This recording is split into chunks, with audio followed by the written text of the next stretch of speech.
السلام علیکم، welcome to my channel نوبلسٹ۔ وہ میرا صاحبہ قسط نمبر 16، جنہوں نے ابھی تو پرانی ایپیسوڈز نہیں پڑھی ہیں وہ چینل وزٹ کر کے پرانی ایپیسوڈز پڑھ سکتے ہیں۔ السلام علیکم آنٹی، کیسی ہیں؟ طبیعت کیسی ہے؟ حسن کی آواز سن کر مرحا نے چونک کر دروازے کی طرف دیکھا۔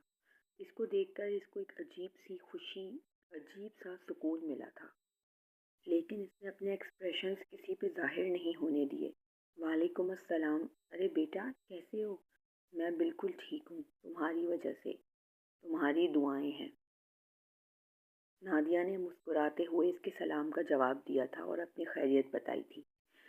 ویسے ابھی پتہ چلا ہے کہ آپ ڈسچارج ہونے والی ہیں، لیکن آنٹی ایک ڈاکٹر ہونے کی حیثیت سے میں آپ کو اب بھی کہہ رہا ہوں کہ آپ نے اپنا بہت خیال رکھنا ہے، ٹینشن فری رہنا ہے، کسی بھی حوالے سے ٹینشن نہیں لینی، جو کچھ ہے آپ مجھ سے شیئر کر سکتی ہیں۔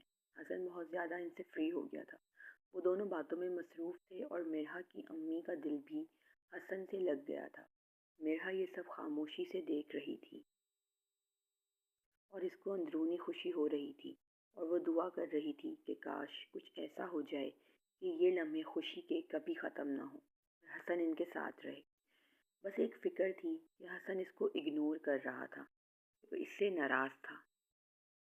ڈسچارج ہونے کے ساری فارمیلٹیز حسن نے خود پوری کر دی تھی۔ مرحا کو پتہ چلا کہ حسن نے سارے بلز کی پیمنٹ کر دی ہے۔ مرحا جتنا کسی کا احسان لینے سے دور بھاگتی تھی، اتنا ہی اس پہ احسان ہو رہے تھے۔ اس نے سوچ لیا تھا کہ ان سارے احسانوں کا بدلہ وہ ایک دن ضرور پورا کرے گی۔ حسن کے ذہن میں صرف ایک ہی بات تھی، اس نے سوچا تھا کہ وہ ان کے گھر تک نہیں جائے گا، کیونکہ اگر وہ ان کے گھر تک گیا تو مرحا کو شرمندہ ہونا پڑے گا، اور حسن مرحا کو شرمندہ ہوتے ہوئے نہیں دیکھ سکتا تھا۔ اس لیے اس نے ان دونوں کو کیب بک کروائی اور اس کو اس کیب میں روانہ کر دیا تھا، اور مرحا نے دل میں شکر ادا کیا تھا کہ حسن ان کے ساتھ نہیں گیا تھا۔ حسن ان دونوں کے روانہ ہونے کے بعد اپنے ہوٹل واپس آ گیا تھا۔ وہ گہری سوچ میں تھا، اس کے پاس دن کم تھے، وہ کسی بھی صورت مرحا کو اپنی زندگی سے نہیں نکال سکتا تھا۔ مرحا اس کی زندگی میں آنے والی پہلی اور آخری لڑکی تھی، اس کی محبت تھی، اس کے دل کا سکون تھی۔ بہت سوچنے کے بعد اس کے ذہن میں ایک پلان آیا تھا۔ ابھی وہ اس پلان کے مطابق سوچ ہی رہا تھا کہ اتنے میں ندا کی کال آئی۔ کیا حال ہے، کیسی ہو؟ السلام علیکم، میں بالکل ٹھیک ہوں، شکر ہے آپ کو میری خیریت کا خیال آ گیا۔ آپ تو وہاں جا کے ایسے مگن ہوئے کہ بہن کا خیال ہی نہیں آیا کوئی۔ ندا کسی لڑاکا عورت کی طرح اس سے لڑ رہی تھی، اس کے انداز پر حسن کو بے ساختہ ہنسی آ گئی تھی۔ وعلیکم السلام، نہیں میں آپ کو کیسے بھول سکتا ہوں، آپ کوئی بھولنے والی چیز تو نہیں ہے، حسن نے مزاحیہ انداز میں کہا تھا۔ بس رہنے دیں حسن بھائی، ابھی سے آپ کا یہ حال ہے، پتہ نہیں آگے جا کے تو کیا ہوگا، ندا نے مصنوعی ناراضگی سے کہا۔ وہی ہوگا جو منظور خدا ہوگا، تم سوچ کے کیوں ٹینشن لے رہی ہو، حسن نے بہت ریلیکس لہجے میں کہا تھا۔ بھائی میں ایک بات بتاؤں آپ کو، ندا نے اسے تجسس سے پوچھا۔ ہاں بتاؤ، حسن نے کہا۔ آگ دونوں طرف برابر لگی ہوئی ہے، مرحا میڈم بھی آپ کو پسند کرتی ہیں، ندا نے مسکراتے ہوئے اسے بتایا تھا۔ کیوں، اس نے تمہیں کچھ کہا کیا؟ حسن کو خوشی ہوئی تھی۔ جی پوری اسٹوری سنائی ہے مجھے اس نے، جو آپ نے نہیں بتائی، اور آپ سے مجھے بالکل یہ امید نہیں تھی، ندا نے اس کی پوری پول کھولتے ہوئے بتایا۔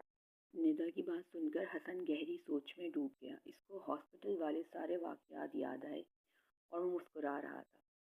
اچھا جی، تو کیا کہہ رہی تھی آپ کی دوست؟ زیادہ خوش ہونے کی ضرورت نہیں ہے، وہاں پہ جو چل رہا تھا نا وہی سب بتایا ہے، ندا نے اس کو چھیڑتے ہوئے کہا تھا۔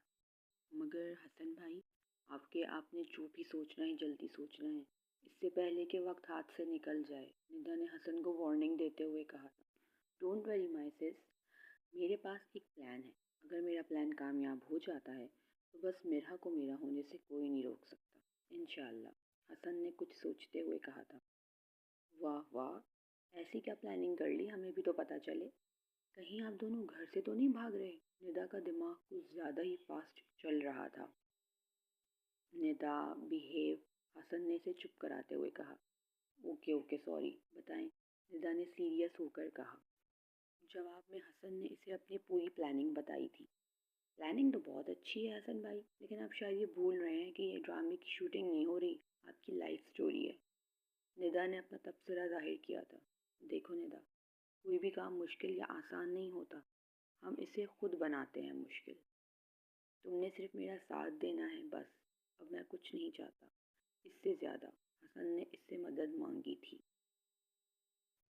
اور ایسا کیسے ہو سکتا تھا کہ وہ حسن کا ساتھ نہ دے؟ اب تک اس نے ہر جگہ ہر موقع پر حسن کا ساتھ دیا تھا۔ بالکل حسن بھائی، میں ہمیشہ آپ کے ساتھ ہوں۔ Wish you all the best, آپ ضرور کامیاب ہوں گے انشاءاللہ۔